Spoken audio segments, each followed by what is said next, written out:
In this episode, we take you to Germany, in the state of Rheinland-Pfalz. Today, we set out to discover the charming town of Cochem and its castle, the Gaialai Bridge, two charming villages, as well as Elst Castle. We hit the road towards Cochem and pass through the Lisa village. And we can't help but stop in front of this magnificent building. Schloss Lisa is one of the most distinguished buildings in the German region of Moselle. Overlooking a river that winds its way through the patchwork rural landscape, with surrounding wrestling vineyards, this grand castle was hidden for many years following its abandonment by the previous owner. Linked to pivotal moments in German and Dutch history, notably intertwined with Dutch royalty, the castle has recently been restored to its former glory, transformed into a luxurious 50-room hotel, a spa, a restaurant, and ballroom for events and celebrations.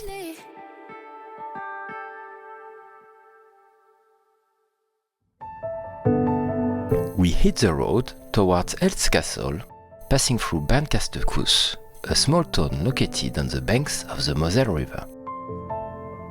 It's one of the favorite vacation spots in the Moselle Valley and an ideal place for a weekend or a stay in the Rheinland-Pfalz region.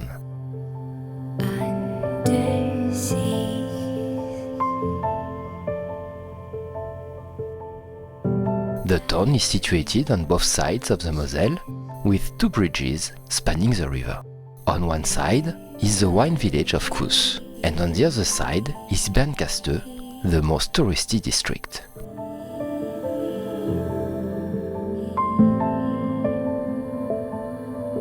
Just after crossing the bridge, we come across the Moselle Wine Museum. The Winothek is located in the vaulted cellars of St. Nicholas Hospital and is the largest wine bar in the world for Moselle Riesling.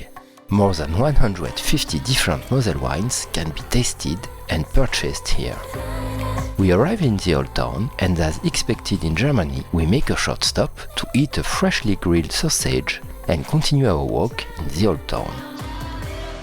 We discover its historic streets, beautiful half-timber medieval houses, and the charming market square that captivates us with its typical charm. The square was built in the Middle Ages, and the filigree work of the lattice of the fountain, the ornaments and colorful beams of the half-timbered house, the artistic weather vanes on the gables of the roofs, or the Renaissance stone hall still testify to the prosperity and past history of this town. We even see a house that displays the water levels from past floods. Impressive. We now arrived at the Bear Fountain, which once supplied the houses with drinking water through the poods. The old fountain survived until its demolition in 1899, and the current one was erected in 1968 on the same site. The sculpture, Johannes Scheal de Wethle, immortalized the town's heraldic animal, commemorating the historic bear poots, or well. We continue our visit of the town before heading towards Traben-Trarbach.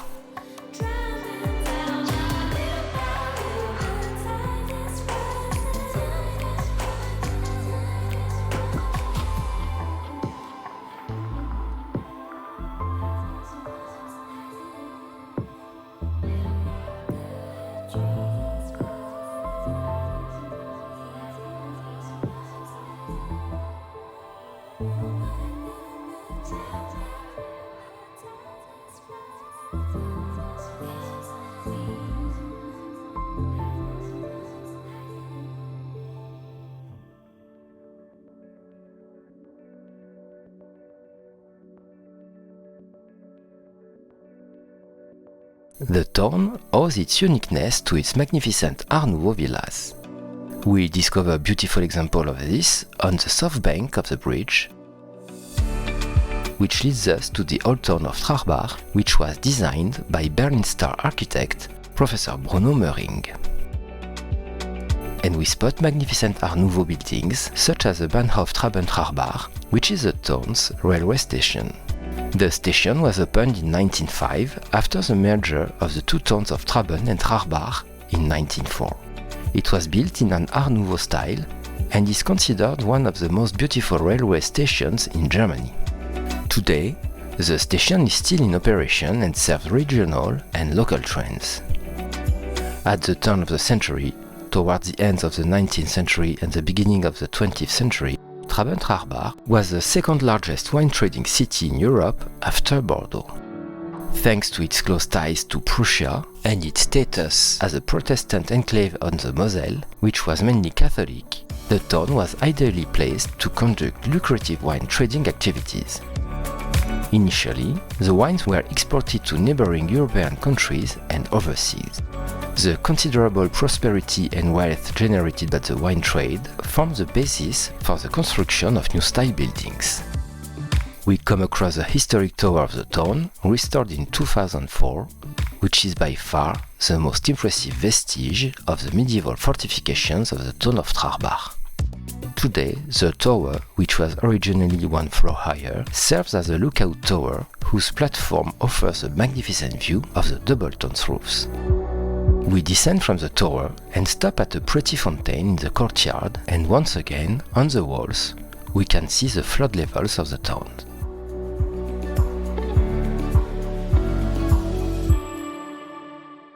And we leave to head towards the Galayal Bridge.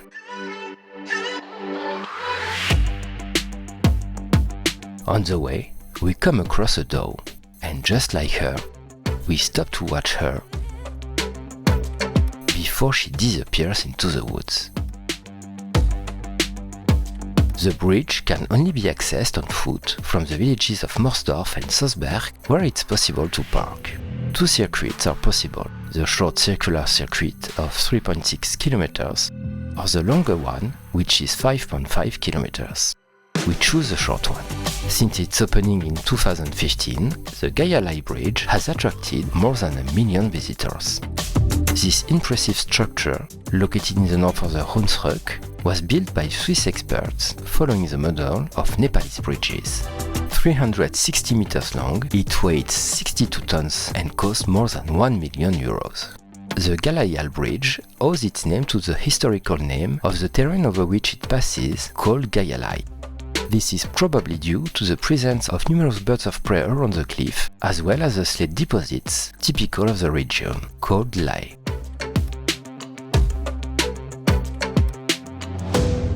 Its name adds a touch of adventures and makes one think of Karl May, who was one of the best-selling German writers in the world, especially for his adventurous novels. Finally arriving, we step onto the swaying planks, speechless, fascinated by this technical wonder, which was built in the heart of a low mountain region south of the Moselle. With each step, the suspension bridge sways a little more, and the height that separates it from the valley becomes more and more significant. In the middle of the gorge, almost 100 meters separate us from the ground.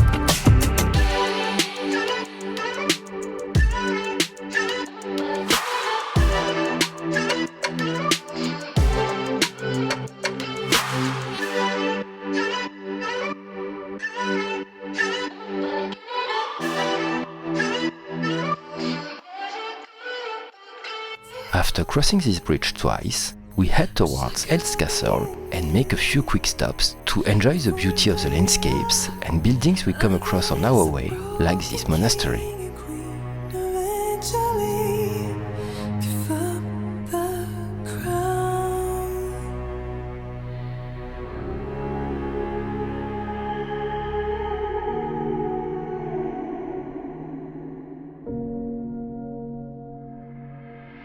Love and lives and memories, I only see you in my dreams. A dungeon deep inside of me, never to escape.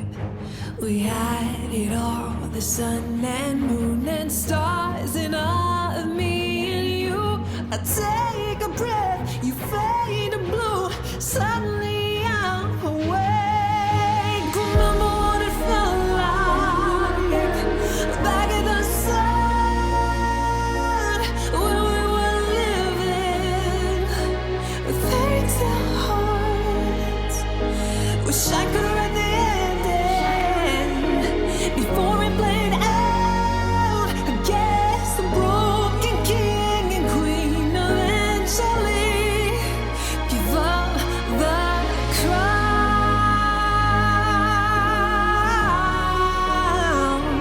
We had to lay it all down, walk away, don't turn around now. Hell's Castle is a medieval castle nestled in the hills bordering the Moselle Valley. Built in the 12th century, it has withstood the test of time and has been inhabited by the same family for over 850 years. Since that time, the castle has undergone many modifications, but it has never been destroyed and remains the property of the same family for 33 generations. When you pass the gates of this castle, you are transported to another world. The massive stone walls, turrets and battlements of the medieval era when the knights in armor reigned as masters. Since the Middle Ages, 3 heirs have shared the estate. Each lineage then proceeded with new construction, which explains the current proliferation of towers and lodgings. Hell's Castle is unique in the world for multiple reasons. It has survived all wars. It has been part of the same family heritage since its origin. Its architecture and interior design reflects 9 centuries of history. The tastefully decorated rooms, imposing fireplaces and colorful tapestries transport you to the rich history of this region. Hell's Castle is also known for its collection of historical treasures, including armor and weapons dating back to the 15th century, as well as manuscripts and ancient books. We can only encourage you to come and discover one of Germany's most precious treasures and immerse yourself in the fascinating medieval world of Hell's Castle. The end of the day is approaching, and we are now heading towards our final destination. Hey, where have you been? I've been looking for you now and then. Someone just like you. We now arrive in Corrum and catch sight of its castle, situated on a hill overlooking the town, offering a breathtaking view of the Moselle and the surrounding area. It was probably built around the year 1000. Successively the seat of the Palatine Counts, imperial residence of the Hohenstaufen, it became the property of the Prince-Electors and Archbishops of Trier. Corrum was already inhabited during the time of the Celts and the Roman Empire. In 886, a document mentioned it under the name Villa Cucema. We now arrive in the town.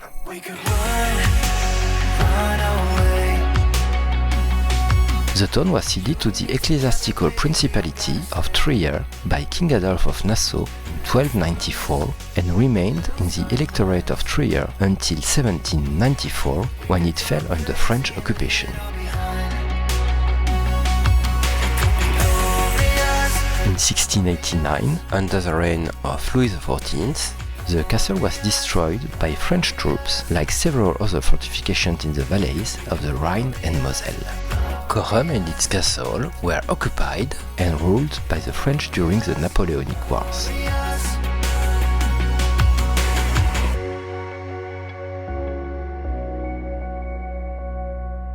Say what you feel. In 1815, Corrum became a territory of the Kingdom of Prussia, following the Congress of Vienna. How can you like me? In the 19th century, Louis Ravenel, a Prussian industrialist, bought the estate, and between 1868 and 1877, he undertook the reconstruction of the castle in neo-Gothic style according to old plans and comfortably furnished it. In 1942, the castle became public property. It has belonged to the city of Quorum since 1978. The castle is open for visitors and can be accessed by shuttle or on foot from the city center. It offers guided tours and medieval nightly feasts.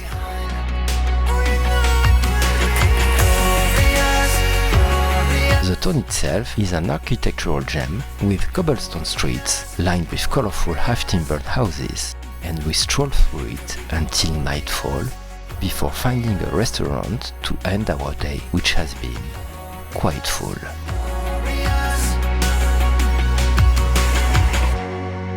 We never would have thought to see so many beautiful things in this region, and this trip has been a real surprise. 'Cause if I'm the ocean, you're the rain. We only need each other, baby, you know we're the See you soon for new discoveries.